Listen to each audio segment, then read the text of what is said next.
Princess Anne breaks her silence on the future of the monarchy. Fresh questions raised for Camilla.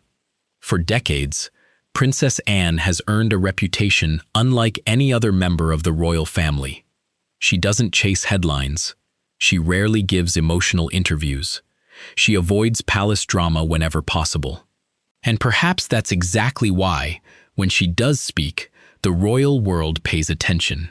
Because Anne isn't known for making noise. She's known for getting on with the job. But recently, one of her rare public comments about the future of the monarchy has reignited an important conversation, one that goes far beyond royal ceremonies and public appearances. Could King Charles's vision for the crown be different from the one Princess Anne believes Britain needs? And where does Queen Camilla fit into all of this? Today, we're taking a closer look at the changing face of the monarchy, Princess Anne's surprisingly candid remarks, and why royal commentators believe these discussions are more important than ever. Before we begin, don't forget to subscribe to stay updated on the latest royal news, analysis, and behind-the-scenes stories surrounding the House of Windsor. Now, let's dive in. If there's one person who understands the monarchy better than almost anyone alive today, it's Princess Anne. She has spent more than 5 decades representing the crown.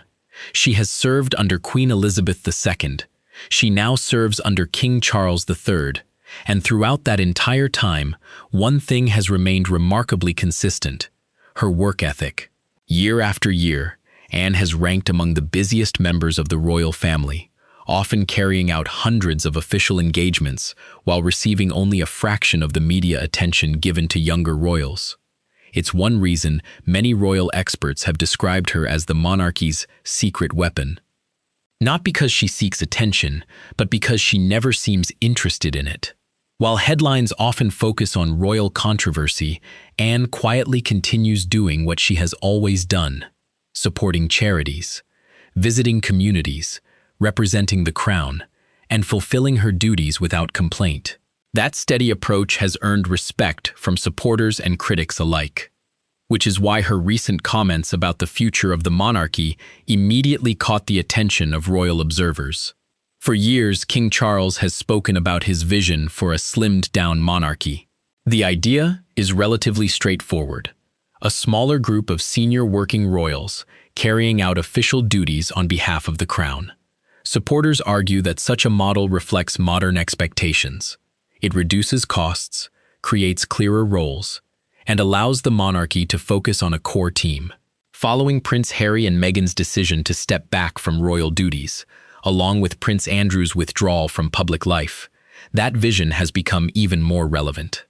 Today, the burden of representing the monarchy falls on a much smaller number of working royals: King Charles, Queen Camilla, Prince William, Princess Catherine, Princess Anne, the Duke and Duchess of Edinburgh, and a handful of others. For many observers, the transition appears logical, but Princess Anne has offered a more cautious perspective. In one of her most widely discussed interviews, Anne questioned whether describing the future as a slimmed-down monarchy was necessarily the right approach. She explained that the idea had originally been developed when there were many more working members of the royal family. Circumstances, however, have changed significantly. Her comments weren't confrontational. They weren't directed at the king personally. Instead, they reflected decades of practical experience.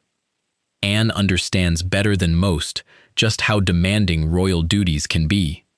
Every public engagement requires preparation, travel, security, staff coordination, meetings, charity work, international representation. And unlike celebrities, members of the royal family don't simply attend events. They are expected to build long-term relationships with organizations across Britain and the Commonwealth. That work doesn't disappear simply because there are fewer people available to do it. In fact, it often becomes even more demanding. Royal commentators believe Anne's remarks reflected genuine concern about maintaining the monarchy's connection with the public. A smaller royal family may appear more efficient, but it also means fewer people carrying increasingly heavy responsibilities. That brings us to Queen Camilla. When Charles became king, Camilla's role changed dramatically. She was no longer simply supporting the future monarch. She became queen. With that title came significantly greater visibility, greater responsibility, and much greater public attention. In recent years, Camilla has represented the crown at numerous engagements, while also supporting causes ranging from literacy initiatives to domestic violence awareness. During periods when King Charles temporarily reduced public duties following his cancer diagnosis, Camilla stepped into an even more prominent role. Royal experts widely praised her commitment during those months. Yet, as Camilla's public profile has grown, comparisons with Princess Anne have naturally become more frequent. Not because the two women are rivals, but because they represent two very different approaches to royal life. Anne rarely seeks publicity. Camilla has gradually become one of the most recognizable public faces of the monarchy. Anne is often described as practical and direct. Camilla is frequently praised for her warmth and ability to connect with people during engagements. Different personalities, different styles, but ultimately working toward the same goal, supporting the crown. Still, some royal commentators have questioned whether the increasing focus on senior figures like King Charles, Queen Camilla, William, and Catherine inevitably places greater pressure on everyone else, especially Princess Anne. Even in her 70s, Anne continues maintaining one of the busiest schedules in the royal family. Many observers wonder how sustainable that workload can remain over the coming years. Which raises another important question. If Anne believes the monarchy may actually need more active working royals rather than fewer, how might that influence discussions about the institution's future? And perhaps more importantly, will King Charles's long-term vision evolve as circumstances continue changing? Those questions have become increasingly relevant as Prince William prepares for the responsibilities that one day await him. Because whatever decisions are being made today won't simply affect King Charles's reign. They will shape the monarchy William eventually inherits. And according to several constitutional experts, that conversation may already be underway behind palace walls. For many royal watchers, that's where Princess Anne's perspective becomes especially significant. Unlike commentators, historians, or former palace staff, Anne has lived every major chapter of the modern monarchy from the inside. She witnessed her mother's extraordinary 70-year reign. She watched the challenges faced by her father, Prince Philip, as he adapted to a changing world. She experienced the intense media scrutiny surrounding King Charles and Princess Diana. She has seen the monarchy evolve through triumphs, tragedies, and moments when many questioned whether it could survive at all. That experience gives her opinions a unique weight. When Anne speaks about the future of the crown, people tend to listen, not because she is seeking influence, but because she rarely offers public opinions in the first place. Royal historians often point out that Anne has never appeared interested in reshaping the monarchy through dramatic announcements or headline-grabbing interviews. Instead, she has consistently believed that the institution earns public trust through service, showing up, doing the work, remaining dependable. Those values have defined her entire royal career. It's also why many observers believe Anne has become one of King Charles's most trusted advisors. Although the king rarely discusses private family conversations, royal commentators have frequently noted Anne's steady presence during important moments of his reign. When Charles officially became king, Anne accepted one of the most symbolic responsibilities imaginable. She served as his gold stick-in-waiting during the coronation procession, becoming the first woman in history to perform that ceremonial military role. It was more than a historic moment. Many interpreted it as a powerful sign of the trust Charles places in his younger sister. That trust has become especially important during a period of enormous change. The royal family has been navigating questions about modernization, public expectations, and the long-term sustainability of the institution. At the same time, King Charles's health challenges have inevitably placed greater attention on the next generation of leadership. That naturally brings Prince William and Catherine into sharper focus. In recent years, William and Catherine have taken on increasingly prominent responsibilities, becoming the public faces of many of the monarchy's biggest initiatives. From environmental campaigns to mental health awareness and early childhood development, their work reflects the future direction of the crown. Many constitutional experts believe William's eventual reign will likely continue some aspects of his father's modernization efforts while also introducing his own priorities. But that transition will not happen overnight. It requires careful planning, strong public confidence, and experienced family members who understand both tradition and change. This is where Anne's role becomes especially valuable.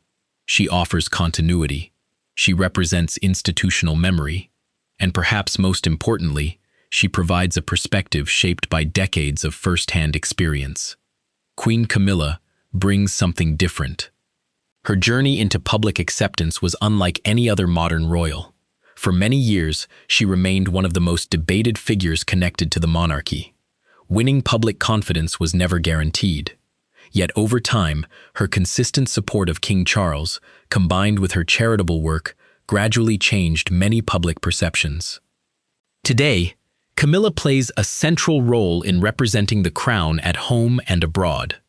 Royal experts frequently describe her as one of the king's closest confidants, someone who provides personal encouragement while also carrying an increasingly demanding schedule of official engagements. Rather than viewing Anne and Camilla as competing figures, many commentators argue that they contribute in different ways.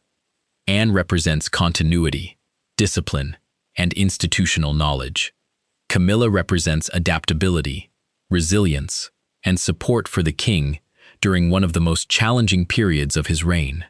Both roles matter. Both have become essential, yet discussions surrounding the so-called slimmed-down monarchy continue. Some analysts believe fewer working royals create a clearer and more efficient institution. Others wonder whether concentrating so many responsibilities on a relatively small number of people could create difficulties in the years ahead. After all, public expectations continue growing. Charities seek royal patronage, communities request visits, international partners look to the monarchy for representation. Those responsibilities don't simply disappear because the royal family becomes smaller. Someone still has to carry them. Princess Anne appears to understand that reality better than almost anyone. Perhaps that's why her comments resonated so strongly. They weren't about resisting change. They were about asking practical questions. Can fewer people realistically accomplish everything expected of the modern monarchy? Will future generations face even greater pressure? And how should the institution balance efficiency with public service? Those questions don't have easy answers, but they are increasingly shaping conversations about the monarchy's future. Public reaction to Anne's remarks reflected that complexity. Some praised her honesty, arguing that decades of experience give her valuable insight into the realities of royal life. Others supported King Charles's modernization plans, believing the institution must evolve if it hopes to remain relevant in the 21st century. Interestingly, many observers agreed on one point. The discussion itself is healthy. The monarchy has always evolved. Each sovereign leaves a different legacy. Queen Elizabeth II represented continuity through remarkable stability. King Charles appears focused on modernization and environmental leadership. Prince William will eventually bring his own priorities as well. None of those approaches necessarily contradict one another. Instead, they reflect different responses to different moments in history. And perhaps that is the greatest lesson Princess Anne continues to offer. Institutions survive not because they refuse to change, but because they adapt without forgetting the principles that earned public trust in the first place. Duty, service, consistency, responsibility.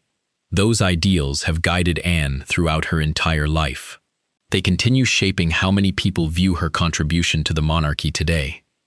As Britain looks toward the future, the relationship between King Charles, Queen Camilla, Prince William, Catherine, and Princess Anne will remain one of the defining stories of this new royal era. Not because of dramatic family feuds or palace intrigue, but because each of them represents a different part of the monarchy's ongoing evolution. Charles provides leadership. Camilla offers steadfast support. William and Catherine symbolize the future, and Anne serves as a living bridge between generations. Whether the monarchy ultimately becomes smaller, broader, or evolves in entirely new ways remains to be seen. But one thing appears certain: Princess Anne's voice will continue carrying weight whenever the future of the crown is discussed. Not because she seeks influence, but because she has spent a lifetime earning it, and perhaps that's why, even after decades of public service, Anne remains one of the most respected members of the royal family. She reminds people that behind every title, every ceremony, and every headline lies something far more important: a commitment to duty, a willingness to serve, and a belief that the institution must always place the country before personal ambition. As King Charles continues shaping his reign and Prince William prepares for the responsibilities that one day await him, those values may prove more important than ever. What do you think? Was Princess Anne right to question whether a slimmed-down monarchy is the best path forward? Or do you believe King Charles's vision is exactly what the royal family needs for the future? Share your thoughts in the comments below.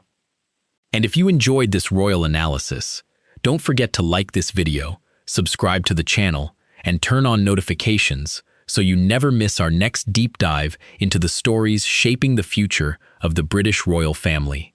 Thanks for watching, and we'll see you in the next video.